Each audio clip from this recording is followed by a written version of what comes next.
അത് കേരളത്തിനെതിരായിട്ടുള്ള ഒരു കടുത്ത നിലപാടാണ്. അങ്ങേയറ്റം കേരളത്തെ അപമാനിക്കാനുള്ള ശ്രമമാണ്.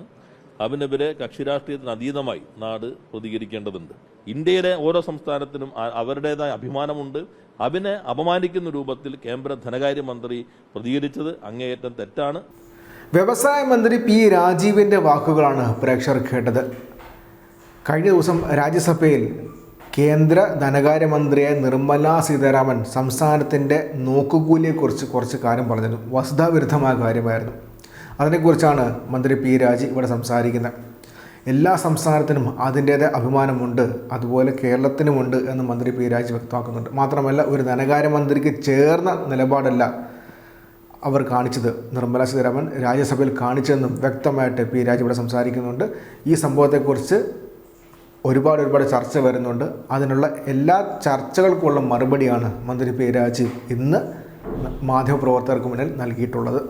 കേന്ദ്ര ധനകാര്യമന്ത്രി ശ്രീമതി നിർമ്മല സീതാരാമൻ ഇന്നലെ ലോക്സഭയിൽ നടത്തിയ പരാമർശങ്ങൾ യഥാർത്ഥത്തിൽ ധനമന്ത്രി എന്ന സ്ഥാനം മറന്നുകൊണ്ട് ഒരു BJP രാഷ്ട്രീയം മാത്രം കണക്കിലെടുത്തിട്ടുള്ള ഒരു പ്രതികരണമാണ്. കമ്മ്യൂണിസ്റ്റ് വിരുദ്ധതയുടെ അന്ധതയിൽ ഒരു കേരള വിരുദ്ധ നിലപാടാണ് അവർ സ്വീകരിച്ചിട്ടുള്ളത്. അത് കേരളത്തിനെതിരായിട്ടുള്ള ഒരു കടുത്ത നിലപാടാണ്. അങ്ങേയറ്റം കേരളത്തെ അപമാനിക്കാനുള്ള ശ്രമമാണ്. അതിനെതിരെ കക്ഷിരാഷ്ട്രീയത്തിന് അതീതമായി നാട് പ്രതികരിക്കേണ്ടതുണ്ട്. യഥാർത്ഥത്തിൽ നിങ്ങൾക്കെല്ലാവർക്കും അറിയാം, അവർ പറഞ്ഞ കാര്യം കേരളത്തിൽ നടക്കുന്ന കാര്യമല്ല. ഒരു ബസ്സിൽ ഒരു സാധനം വരുന്നു, ആ സാധനം ഇറക്കാൻ ഒരാൾക്ക് കൂലി കൊടുക്കുന്നു, അത് നോക്കിക്കൊണ്ടിരിക്കുന്ന കാർഡ് ഹോൾഡർക്ക് 50 രൂപ കൊടുക്കുന്നു.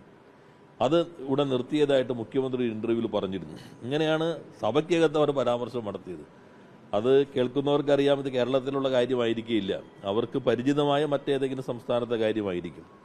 കേരളത്തിൽ നോക്കുകൂലി എന്നൊരു സംവിധാനം നേരത്തെ ഉണ്ടായിരുന്നു. അത് അവസാനിപ്പിക്കാൻ 2016 ഘട്ടത്തിൽ തന്നെ മുഖ്യമന്ത്രി എന്ന നിലയിൽ പിണറായി വിജയൻ യോഗം വിളിച്ചു ചേർത്തു.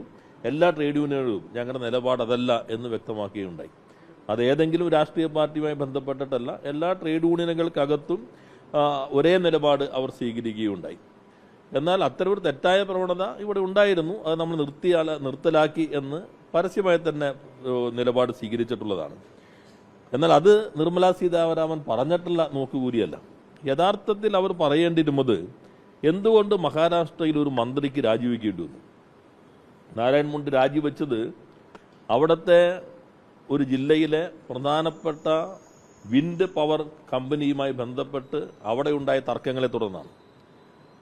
അവിടുത്തെ ലോക്കൽ നെക്സസ്, ആളുകളെ റിക്രൂട്ട് ചെയ്യുന്ന ഏജൻസികൾ, ഒപ്പം തന്നെ അവരുടെ FIR അനുസരിച്ച് തന്നെ 2 കോടി രൂപ പണം ചോദിക്കുന്നു. ചോദിക്കാതെ വന്നപ്പോൾ കമ്പനിക്കകത്തേക്ക് ഒരു സംഘം എരച്ചു കയറുന്നു. ഭരണകക്ഷിയുമായി ബന്ധപ്പെട്ട ആളുകൾ എരച്ചു കയറുന്ന ആളുകളുടെ സെക്യൂരിറ്റി ഗാർഡ് തടയുന്നു. ഇതറിഞ്ഞിട്ട് പഞ്ചായത്ത് സർപഞ്ച് ചെല്ലുന്നു.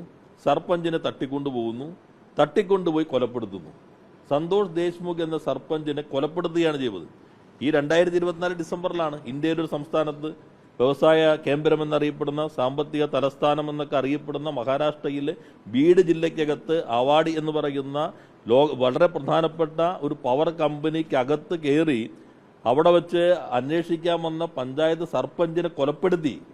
അത് തെറ്റായി പോയി. ഇത്തരം പ്രവണതകൾ ഇന്ത്യയിൽ ഉണ്ടാകാൻ പാടില്ല എന്നാണ് യഥാർത്ഥത്തിൽ പറയേണ്ടത്. ഇനി പഴയ ചരിത്രമാണെങ്കിൽ അവരുടെ ആന്ധ്രയിൽ തന്നെ AP റയോൺസിന്റെ ജനറൽ മാനേജറെ വെടിവെച്ചു കൊന്നു തർക്കത്തെ തുടർന്ന്. അപ്പോൾ അത്തരം കാര്യങ്ങളെല്ലാമാണ് പരിശോധിക്കേണ്ടത്. കേരളത്തെ അപമാനിക്കാൻ വേണ്ടി ഇല്ലാത്ത കഥയാണ് ഇറക്കി വിടുന്നത്. മഹാരാഷ്ട്ര പോലുള്ള സംസ്ഥാനങ്ങളിൽ ഇത്തരം കാര്യങ്ങൾ ചർച്ചയാകുമില്ല. നിങ്ങൾ തന്നെ നോക്കിയാൽ ചില മാധ്യമങ്ങളിൽ ഇതിന്റെ വിവരങ്ങൾ അറിയാൻ കഴിയുമായിരിക്കും. കേരളത്തിലെങ്ങാനും ആയിരുന്നുവെങ്കിലും സർപഞ്ചിനെ തടഞ്ഞു നിർത്തിയാൽ മതി, നമുക്ക് ലോകത്ത് ഇറങ്ങിയടക്കാൻ പറ്റാത്ത സാഹചര്യം ആകുമായിരുന്നു. അപ്പോൾ അത്തരം ചില പ്രചാരവേലകൾ എവിടെ നിന്നെങ്കിലും കേട്ടിട്ടായിരിക്കണം അന്ധമായ രാഷ്ട്രീയ വിരോധത്താൽ കേരള വിരുദ്ധ നിലപാട് സ്വീകരിച്ചിട്ടുള്ളത്. അത് തിരുത്താൻ അവർ തയ്യാറാകണം. ഇന്ത്യയിലെ ഓരോ സംസ്ഥാനത്തിനും അവരുടേതായ അഭിമാനമുണ്ട്. അതിനെ അപമാനിക്കുന്ന രൂപത്തിൽ കേന്ദ്ര ധനകാര്യമന്ത്രി പ്രതികരിച്ചത് അങ്ങേയറ്റം തെറ്റാണ്. നാട് ഒറ്റക്കെട്ടായി തന്നെ ഇതിനെതിരെ പ്രതികരിക്കേണ്ടതുണ്ട്. ഒറ്റക്കെട്ടായി പ്രതികരിക്കുന്നത് പറയുമ്പോൾ പ്രതിപക്ഷം എന്ന് പറഞ്ഞത് CPM ഉം BJP തമ്മിലുള്ള ഒരു നാടകമാണ്, അല്ലെങ്കിൽ അവർ തമ്മിൽ എന്തോ ശത്രുത കാണിക്കാൻ വേണ്ടിയുള്ള ഒരു അല്ല, അതെല്ലാം നമ്മളെല്ലാവരും ഈ നാട്ടിലുള്ള ആളുകളെല്ലാം ഇത് കേട്ട് അന്ധമായി വിശ്വസിക്കുന്നവരാണോ? ഇത്തരം ഒരു നിലപാട് ആ സഭയിൽ പറയുമ്പോൾ ഞങ്ങളും ഇതിനെതിർക്കുന്നു എന്നല്ലേ യഥാർത്ഥത്തിൽ അവർ പറയേണ്ടത്. അല്ലാതെ ഏതൊന്നിലും ഇത്തരത്തിലുള്ള സങ്കുചിത രാഷ്ട്രീയം ഞാൻ ആ പ്രസ്താവന കണ്ടില്ല. അങ്ങനെ കാണുന്നത് തെറ്റാണ്. ഇത് നാടിനെതിരെയുള്ള അറ്റാക്കാണ്. അപ്പോൾ നാട്ടിലുള്ള മുഴുവൻ ആളുകളും അവർക്കും പരിചിതമല്ലല്ലോ ഇത്തരം കാര്യങ്ങൾ. ഏതെങ്കിലും ഒരു യൂണിയനുമായി ബന്ധപ്പെട്ടിട്ടല്ല നേരത്തെ മെഷീനുകൾ ഇറക്കുമ്പോൾ അത് നോക്കി വെക്കുന്നു, കൂലി വാങ്ങിക്കുന്നു. ഇതായിരുന്നു ഒരു ഘട്ടത്തിൽ ഉണ്ടായിരുന്നത്. എല്ലാ യൂണിയനുകളും നേതൃത്വം ശക്തമായി തന്നെ അതിനെ അപലപിച്ചു. ഞങ്ങളിതിനെ പിന്തുണയ്ക്കുന്നില്ല എന്ന നിലപാട് സ്വീകരിച്ചു. അത് നമുക്ക് കേരളത്തിന് അനുകൂലമായൊരു സാഹചര്യം രൂപപ്പെടുത്തിയിട്ടുണ്ട്. എന്നാൽ ഈ തെറ്റായി ഇപ്പോൾ ഇത് പ്രതിപാദിക്കുന്നത് നാടിനെതിരായിട്ടാണ്. ഇപ്പോൾ വന്നിട്ടുള്ള അന്തരീക്ഷം ദുർബലപ്പെടുത്താനാണ് എന്ന് നമ്മളെല്ലാവരും ഒറ്റക്കെട്ടായി പറയുകയാണ് വേണ്ടത്. ഒരാഴ്ച മുമ്പ് മുഖ്യമന്ത്രി നിർമ്മലാ സീതാരാമൻ ബ്രേക്ക്ഫാസ്റ്റ്